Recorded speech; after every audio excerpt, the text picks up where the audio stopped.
लैला मजनू की कहानियां हैं। तसव्वुर कीजिए हम कहां हैं। नमाज कितनी जरूरी चीज है हमारी सोसाइटी और हमारे समाज में और हमारे लिए। रमजान का चांद देखा जाता है और ईद का भी देखा जाता है। रमजान का चांद देखने के लिए एक आदमी की, बाशरा आदमी की गवाही की जरूरत है। अगर एक आदमी ये कह दे कि मैंने चांद देखा है तो दूसरे दिन से रोजा रखा जाएगा। ईद के चांद के लिए 2 आदमियों की गवाही जरूरी है। ईद के चांद के लिए उसूल है। अब रमजान के लिए एक आदमी की गवाही काफी है, लेकिन ईद के चांद के लिए 2 की गवाही चाहिए। क्यों चाहिए? अल्लाह के नबी से पूछो। हर चीज का जवाब हमारे पास नहीं है, बस नबी ने कह दिया, हमें मानना पड़ेगा। ईद की चांद के लिए 2 आदमी की गवाही चाहिए है? लेकिन जब रमजान में एक आदमी की गवाही आप मानेंगे या ईद के चांद के लिए 2 आदमी की गवाही मानेंगे, तो उस वक्त भी देखा जाएगा ये एक आदमी जो रोजे की गवाही दे रहा है ये 5 वक्त का नमाजी है या नहीं है।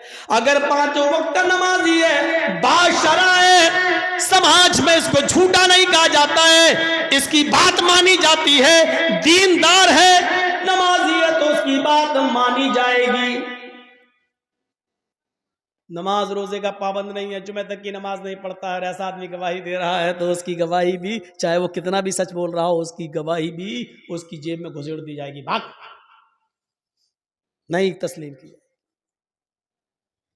रोजे का चांद एक आदमी की गवाही है, और एक आदमी अगर नहीं देखता चांद, लेकिन एक औरत चांद देखती है तो एक औरत की गवाही नहीं मानी जाएगी। 2 औरतों की गवाही एक मर्द के बराबर है।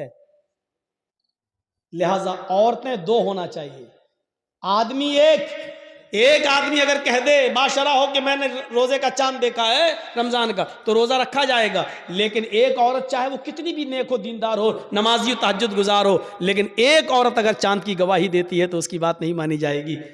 2 औरतें होना चाहिए। ऐसे ही ईद का चांद 2 मर्दों की गवाही चाहिए, लेकिन 2 मर्दों ने नहीं देखा है, एक मर्द ने देखा है और एक औरत ने, तो नहीं मानी जाएगी। एक मर्द ने देखा है तो 2 औरतें होनी चाहिए, या 4 औरतें होनी चाहिए, वो भी बाशरा। अब हम अपने जहन में इस बात को रखें कि जब यहां बेनमाजियों की गवाही नहीं मानी जा रही है, सोचिए तो और मामलात के अंदर बेनमाजी की हैसियत क्या होगी। आइए एक और चीज की तरफ हम तुम्हें लेके चलते हैं। या अय्युहल्लज़ीना आमनुस्तईनु बिस्सब्रि वस्सलाह, ये बड़ी प्यारी चीज हम आपको बताने के लिए चल रहे हैं मेरे भाइयों।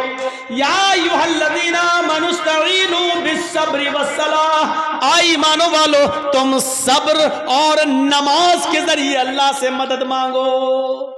बड़ी प्यारी आयत है। छोटा सा बच्चा है,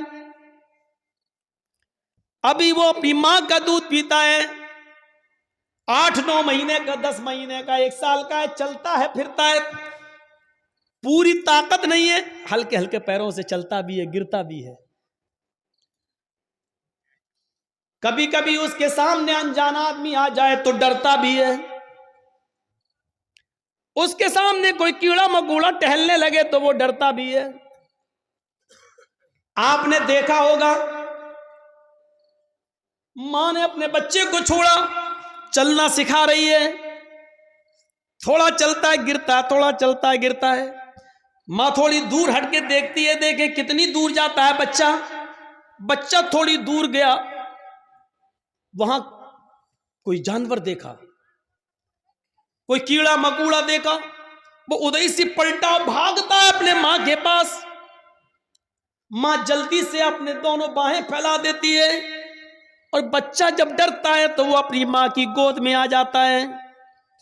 जैसे ही बच्चा अपनी मां की गोद में आता है, वो अपने आप को बिल्कुल महफूज कर लेता है, समझ लेता है।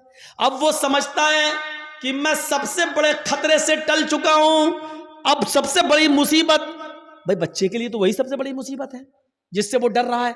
बच्चा अपनी माँ की गोद में आया और जैसे ही वो अपने माँ की गोद में आता है वो समझता है कि अब मुझे कोई खतरा नहीं है, क्योंकि मैं एक सुरक्षित गोद में आ गया हूं, एक महफूज गोद में के अंदर आ गया हूं, अब मुझे दुनिया व माफिया का कोई खतरा नहीं है।